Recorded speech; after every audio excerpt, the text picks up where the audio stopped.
Muhammadu alakira mamadu nyomada. Ambal mal islamu wa assalamu alaikum wa rahmatullahi ta'ala barakatuh. Alakira mamadu nyomada. Kasungalo watu kulu nyenemaya au ka rajumali baka nununya sumundawiye kasi auma no betalike alakira sallallahu alaihi wasallam aka nyenemaya ka anaye baraba munu ka adamadiya ye ni adamadiya yɛrɛ bɛ k'i yɛrɛ nafa n'o ye fo kana bilanga bi waati ninnu na. Alakira Muhammadu alala mamadu nyomada. Sumunda ninnu olu bɛ se aw ma an balimakɛ Alhaji Suleman Yusuf Tarawele fɛ an k'ale lamɛn ni sumunda ninnu na. Alakira Muhammadu alakira mamadu nyomada. Alakira الحمد لله رب العالمين وأصلي وأسلم صلاة وتسليما يليقان بمقام سفير الأنبياء وإمام المرسلين سيدنا محمد وآله وصحابته الكرام وبعد مستمعين الكرام السلام عليكم ورحمة الله تعالى وبركاته. الحمد لله رب العالمين أمي الله تعالى تندو كبركة كولي نماندو أنسكو دمجرلا وكفى أمبان كالفا سبينا سبولا أتي كالفتين وكفى مسولي كتدو نفسمانتكا نوي محمد صلى الله عليه وسلم ودل دندولا عمر بن الخطاب رضي الله عنه أترب سراء وللا أتراجع لك ركبركنا صلى الله عليه وسلم أكو السلام عليك يا رسول الله على كتبا الله تعالى كشبي إكا kuma mina Umar bin Khattab na salamu bla ala kraka ay kuma kan jumen fo in kanat mu'jizatu Isa ihya al-mauta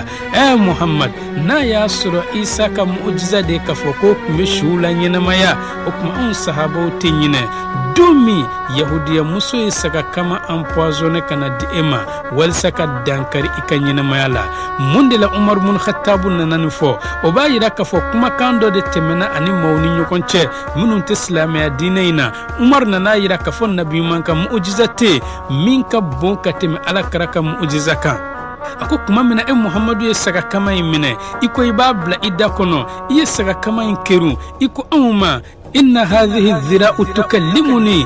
ikado ni saka kama min fle abeka ne Muhammadu kuma nyogonya abeka munde fo wataqulu li saka kama imbe ka fone la ta'kul minni ya rasulullah ya alakatiba ikana sonka ne saka kama indun koy munde la ne tafa ikana saka kama indun fa innani masmuma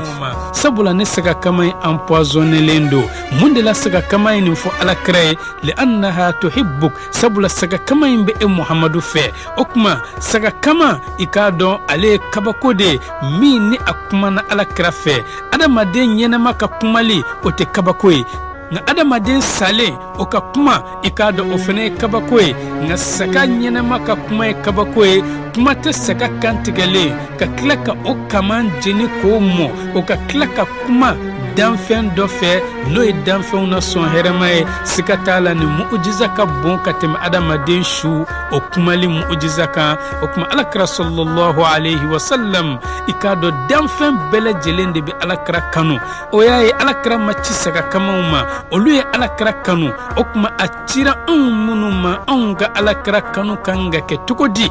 alakra sallallahu alaihi wasallam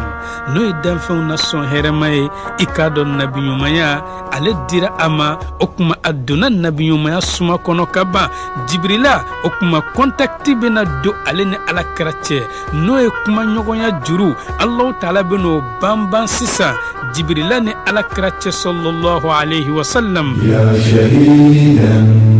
ya shahidan ya shahidan shahidan shahida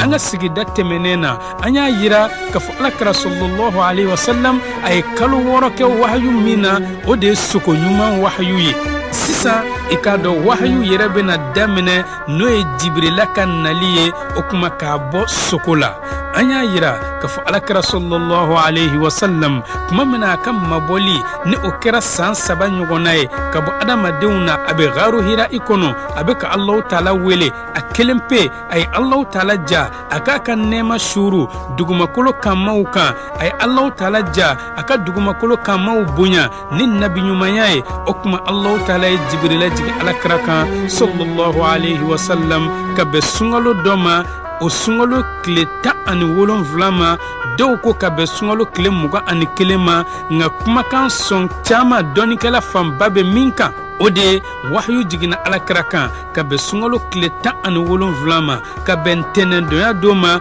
min bɛnna nasara kalo le 10 août 610 i ka dɔn wahyu jiginna alakira kan sallallahu alayhi wa sallam o y'a sɔrɔ alakira si bɛ san 40 tɔyi ani kalo 6 ani tile 12 o y'a sɔrɔ a si nasara kalo la n'an b'a fɔ o ma ko tubabu kalo alakira si tun bɛ san 39 ani kalo 3 ani tile 12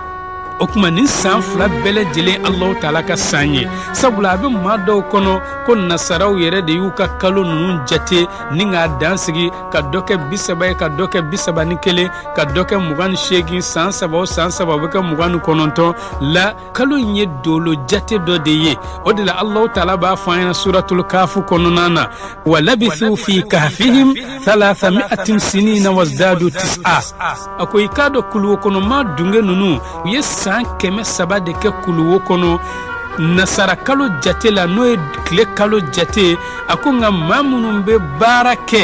ni kalo jate ye n'o ye farafin kalo ye ko olu ye san 9 fara kan o kuma o b'a yira an na ka fɔ san 100 o san 100 san 3 de bɛ don tubabu kalo ni farafin kalo ni ɲɔgɔn cɛ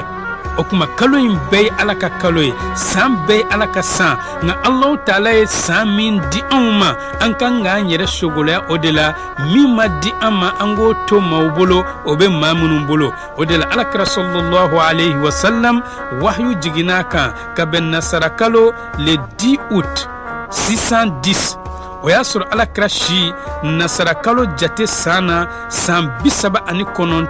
ani kalo 3 ani tile 12 nka silamɛw bɛ baara kɛ ni silamɛ kalo de n'an b'a fɔ o ma farafin kalo alakira cira k'a si to farafin kalo o jate san 40 net ani kalo 6 ani tile 12 Bukhari b'a lakale an ye an ba Aisha ka hadisa la a ko fɛn fɔlɔfɔlɔ min n'o daminɛna alakira la wahyu la ko o de ye sogo ɲuman ye alakira kun kɛra a tɛ sogo foyi ye sogo la fo ka kɛ i komi sɔgɔmada kɛnɛ n'a sogora ka fɛn min ye sufɛ ni dugu jɛra a bɛ kɛ i komi kasati de don i bɛ ka segin a kan fɛn o fɛn kan ka kɛ ni sini dugu jɛra su in na n'a y'a ye cogo min a bɛ kɛ o cogo la o kɔfɛ ko Allahu taala nana halwa kanu don alakira la a kun bɛ taa halwa kɛ garu hira i la n'o ye a kelen pe de bɛ taa ye ala bato la i komi an da tɛmɛna o la cogo min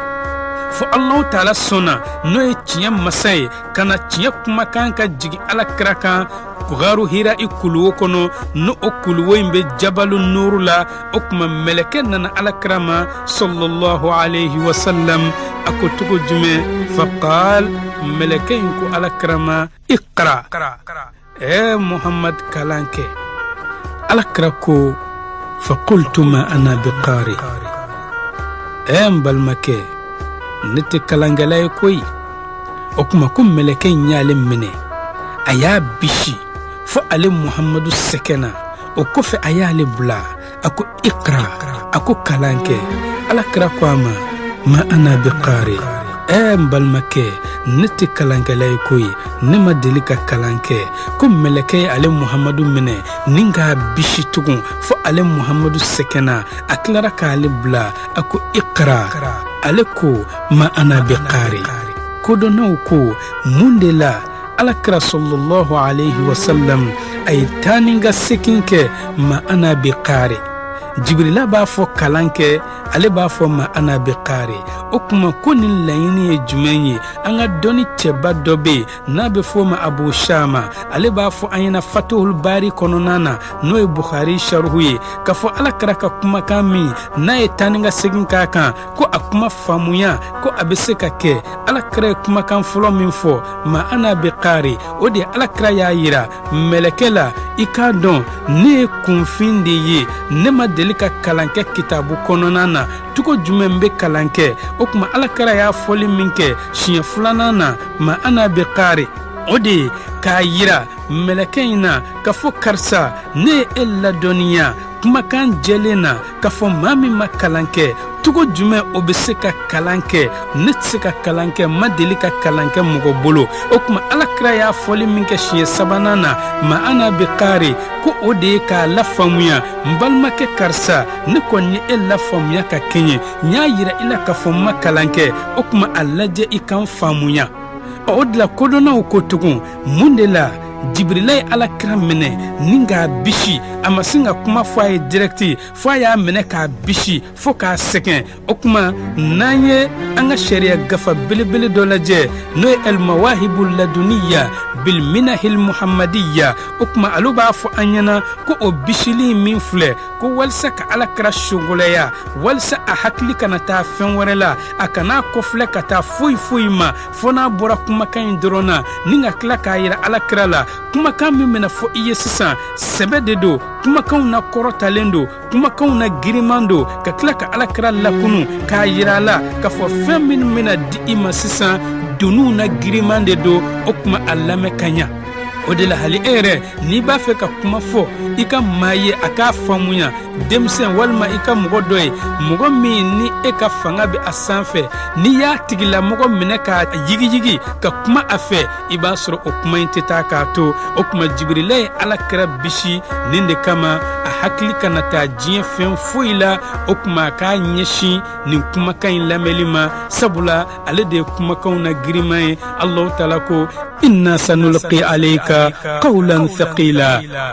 anw masa taala bɛna kumakan dɔ kɛru e Muhamadu kan kumakan min ye kumakanw na giriman ye sitafaw Muhammadu sitafaw dununya sitafaw Muhammadu sitafaw Allah o la kuma min na ni baara in kɛra alakira sallallahu alayhi wa sallam a seginna kana so kana Khadija yɔrɔ a ko Khadija ma mun de bɛ ne Muhamadu ye sa o kuma ko min y'a sɔrɔ kuluwo in kɔnɔ ye n'o ye Jabalu Nuru kuluwo ye n'a bɛ fɔ kuluwo in ma Gharu Hira'i o kuma a y'o lakale an ba Khadija ye alakira ko qad khashitu ala nafsi Khadija i k'a dɔn ne Muhamadu siranna n yɛrɛ kun ɲɛ koyi o de la dɔnnikɛbagaw fana kumana nin kumakan in kan ya alakira y'a fɔli min kɛ Khadija tu ye Khadija i k'a dɔn ne siranna n yɛrɛ kun ɲɛ an ka dɔnni cɛba dɔ bɛ yen n'a bɛ fɔ o ma Ismaili ale ko k'i k'a dɔn nin siran min filɛ nin tɛ jitoya siran ye koyi n'a y'a sɔrɔ jitoya siran kun don maa kelen e ka taa kuluwo kɔnɔ kungokoloba in kɔnɔ i kelen bɛ kuluwo kɔnɔ saw bɛ yen waraw bɛ yen ngosonw bɛ yen e bolibaatɔ mana so don si o tigilama tɛ jitɔ ye o tuma alakira y'a fɔli min kɛ i k'a dɔn ne sirannen don n yɛrɛ kun ɲɛ mun de kama sabula ko ba min ni o ɲɛsinnen don a ma alakira dɔnni lujurama de nana a ma n'o ye Alahu taala ye dɔnni dɔ de bila alakira la o tuma a y'a dɔn sisan k'a fɔ fɛn min nana ale ma mɛlɛkɛ de don o tuma Alahu taala y'o dɔnni de bila alakira la i komi Alahu taala ye o dɔnni ɲɔgɔn fɛnɛ bila Jibrila la cogo min Jibrila dan ye Sidratul Muntaha de sangaba bili 7 Jibrila ma deli ka Ala y'a ɲɛ na Jibrila ani Ala ma surunya ɲɔgɔn na i komi alakira ni Ala surunyana ɲɔgɔn na cogo min nka ni Alahu taala ye wahyu di dɔrɔn dɔnni dɔ de bɛ Jibrila la Alahu taala kɛlen don k'o appareil bila Jibrila la a b'a dɔn mubashara k'a fɔ nin ye Alahu taala ka kumakan ye o tuma Alahu taala y'o appareil ɲɔgɔn fɛnɛ de bila alakira la a y'a dɔn mubashara k'a fɔ nin ye mɛlɛkɛ de ye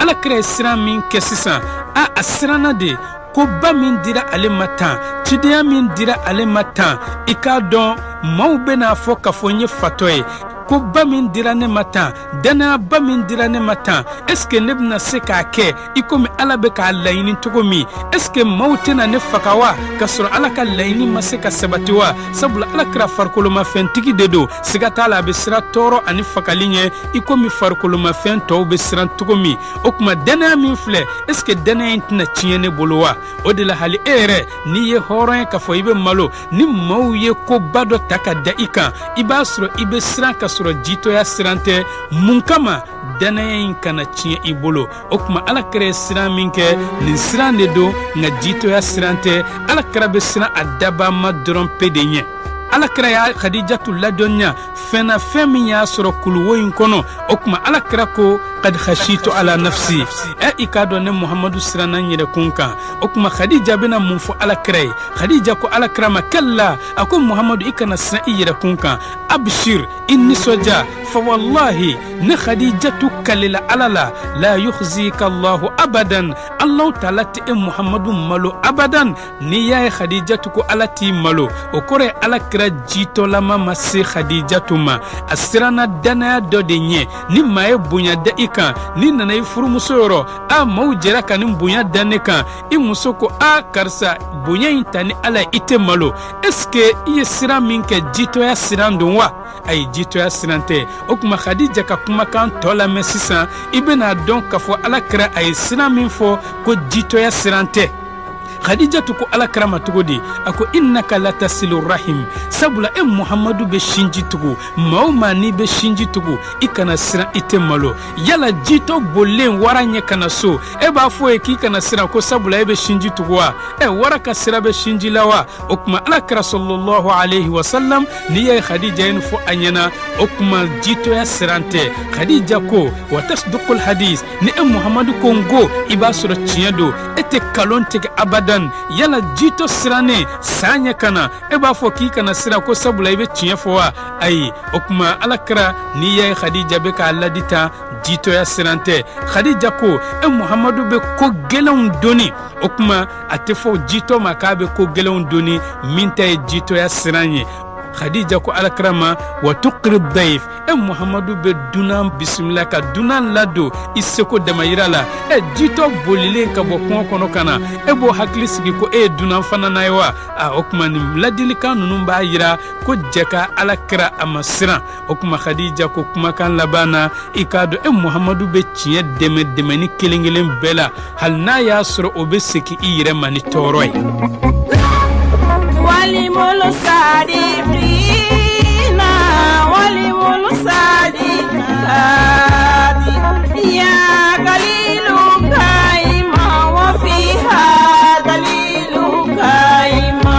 wala mimatu wala kaibatu kafaila Sheikh Fazazi ko hawa kulla majidin lilwara wa jalalatin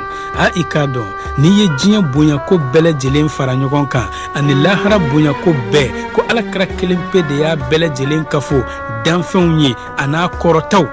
wa jaa bi ayatin muhammadu nana ni aya dɔw de ye n'o ye kuranɛ kumakanw ye mahati kulla qalatin o ye kalon kumakan bɛɛ lajɛlen touché ka bɔ ye faman shakka fihi ni maa min sigara ala kira ka cidenya la fa huwa hilfu dalala ikado otigla ma kon kera fili jenyugo ye ako afil haqqi shakkun ba'da alfi dalala est-ce que siga yɛrɛ be tiɲɛ kumakana daluya bakelen sabatilen kɔfɛ wa ay siga tɛ tiɲɛ kumakana taqaddamaha dhikrun ikado muhammadu a kosumali kɔna mada daharu waati tɛmɛnenw na yuqra'u a bɛ ka kalan a bɛ ka kofɔ o de la muhammad sallallahu alaihi wasallam sisan cidenya dira a ma o kuma an b'a fɔ muhammadun rasulullah muhammad de allah taala ka ciden ye ko ye walladhina ma'ah maa minnu faralen don muhammadu kan i komi abubakar siddiq ashidaw alal kuffar nin sahaba nunu i k'a dɔn u ka gɛlɛn kafiriw kan i komi umar bin al-khattab n'i ye kafiriw ye nin cɛba nunu bolo i b'a fɔ ko hinɛ kisɛ kelen tɛ u dusukun na nka sa ruhama bainahum ikomi Usman bun Affan. Sahaba nunu ni y'u yɛrɛ damaw ye hinɛ ni makari fɛ i bɛ Ala kale k'a fɔ nunu tɛ se ka sɛ kantigɛ hinɛ fɛ. Tarahum ruk'an sujjada, i bɛ sahaba nunu ye u bɛ sujudu la, u bɛ ka kunbere kuruminɛw kɛ, u bɛ ka Allahu taala bato, u seko damayira la ikomi Ali bun Abi Talib yabtaguna fadlan min Allah. Nka u bɛ ka nin bɛɛ kɛ mun kama? U bɛ ka nin kɛ de walasa ka se ka fasamantiya sɔrɔ ka bɔ Allahu taala yɔrɔ. O ye kɔnɔdon fɔ ka sɔrɔ u ma fatu.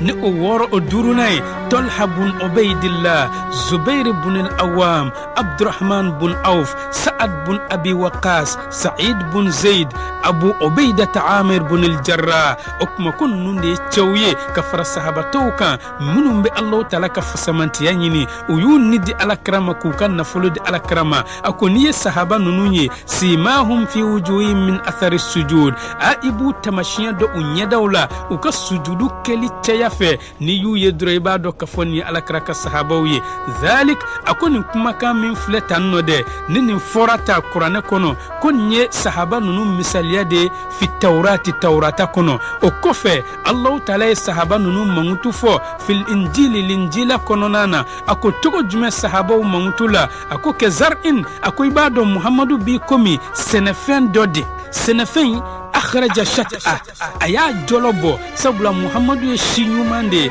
Muhamadu ye si kɛnɛman de ye, si min n'a danna ni a sanji funfunna a kan siga t'a la a bɛ foni. O kuma Muhamadu ye si min ye nabiɲumanya de ye a sanji ye. O kuma Muhamadu tuma min na a si ɲuman ni a danna nabiɲumanya ji nana a kan, a jɔlɔ bɔra ni jɔn ye? Akhraja shat'a, nabiɲumanya jɔlɔ bɔra bi Abi Bakr Siddiq, ni Abu Bakr Siddiq ye, sabula ale de ye cɛ fɔlɔ ye, ale de ye hɔrɔn fɔlɔ ye min limaniyara Alakira la ni ka tila k'a ka nafolo a n'a ni k'a ta ka tugu Alakira kɔ ka Allahu taala juguw kɛlɛ Alakira nɔfɛ. Fa azara, o kuma Allahu taala sɔnna ni ka Alakira yakoyaya ni ka fanga don a la ni jɔn ye? Bi Umar bin al-Khattab, ni Umar bin al-Khattab ye, sabula ale Alakira dɛmɛ n'a kan pamuru ye kuma min na a tubira juguw kan. Fastaglaza, i k'a dɔn o falenfɛn a nana giriya ni ka yakoyaya ka tila ka fanga wɛrɛ don o sɛnɛfɛn na tugun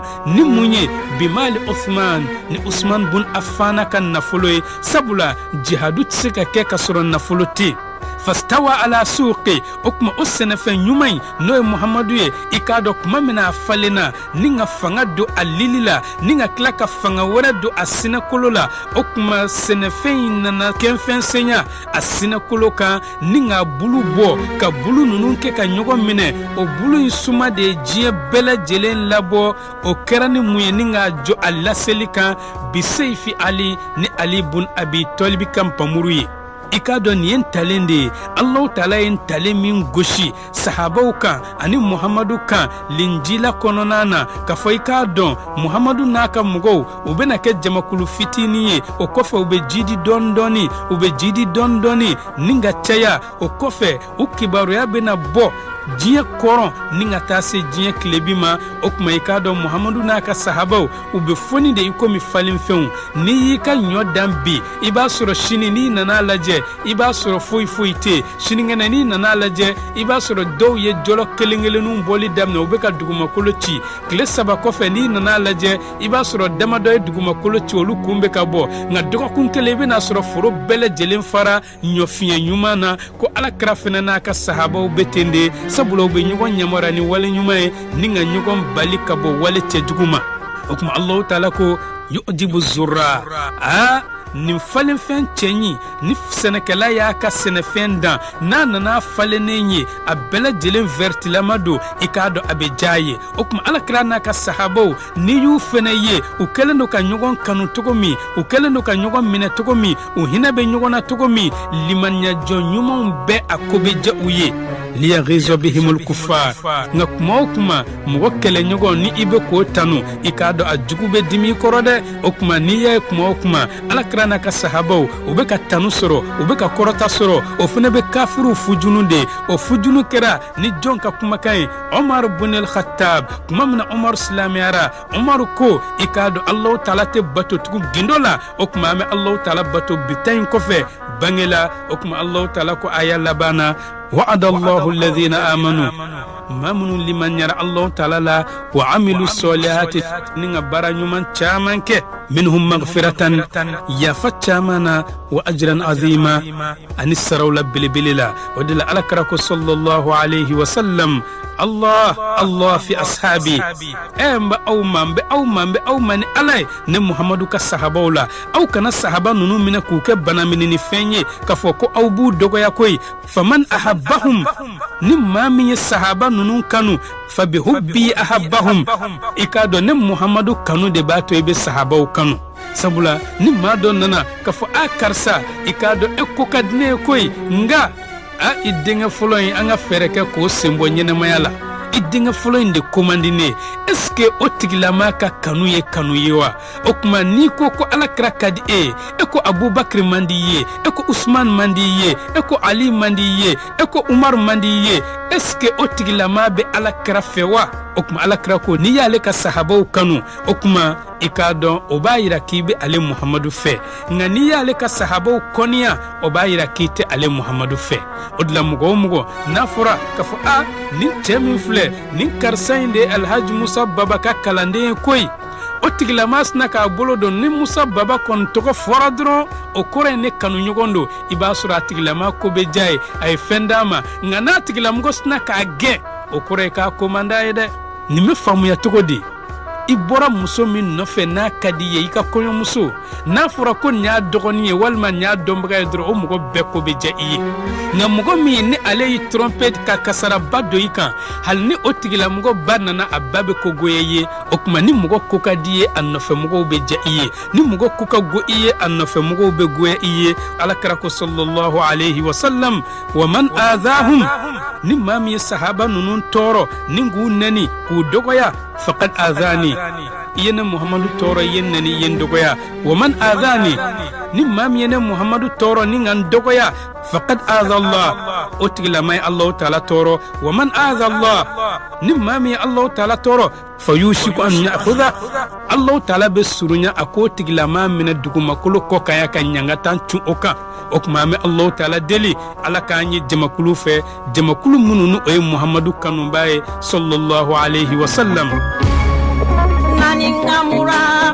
naningamura tutidani nyati bili kutubi bilalala tidani nyati naningamisiri tabatia mimbati maliki yaumidi alakra sallallahu alayhi wa sallam cikandira ama ikado wahyu o shuruli damin aka ola kitabu munun temena ka ko alakranye ikomi qur'ane alakra mangutu fosisan tawrata kono qur'ane alakra mangutu fosisan linjila kono okuma alakra mangutu ere munun fene ni olu fora donikela fe donikela munu ye tawrata ani linjila kala o mangutu nunu fene mangutu jumenye anga tarihu gafa belebele dobe abe fo o ma an-nurul khalid noro mini adumenendo okuma abu okononana ko sahaba dola kele we alakra nyininga dondo sallallahu alayhi wa sallam ya rasulullah ya alakachiba era ko kunyo damine kera tukodi alakra sahaba njabi ana da'watu ibrahim nimane muhammadu don ibrahima e duwo minkede ko odo de jabirane ka wa bushra isa en niso jali kuma min fo ikado okuma kainde jabirane muhammadu ka ibrahima ko akadwo la ikomi qur'ane ba fo ayatu mi suratu baqara la aya kemeni bisabani kononton wa ba'ath fihim rasulan minhum ala mbani ni fe ka ciden do ci ula ka bo uyere kuna yatulu alayhim ayatik o ciden be Allah taala ka ayaw kala uka wa yuallimuhumul kitaba abekla kula donya qur'ane la wal hikma wa yuzakkihim ani sharia dun abekla ku sanya kabuka jurmula innaka antal azizul hakim ede yagala boya masay ede kriklene masay okuma Allah taala ko isa kan niso jalila suratu safi kononana aya woro Allah ta'ala ko idh qala Isa ibn Maryam ya bani Israil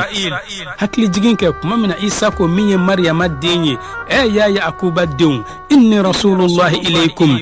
ne Allah ta'ala ka ciden de kan awma musaddiqan lima bayna yadayya min at-taurat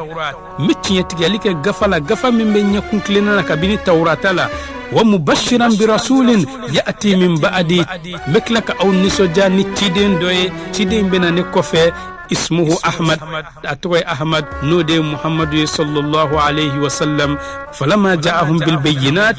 kuma min alakran nawmani dallu ya bangni qalu hadha sihrun mubin ikadon yikorote de korote mina banginendo wati kuruna amba fa wassalamu alaykum wa rahmatullahi ta'ala وبركاته فسه لساني مطهر الجناني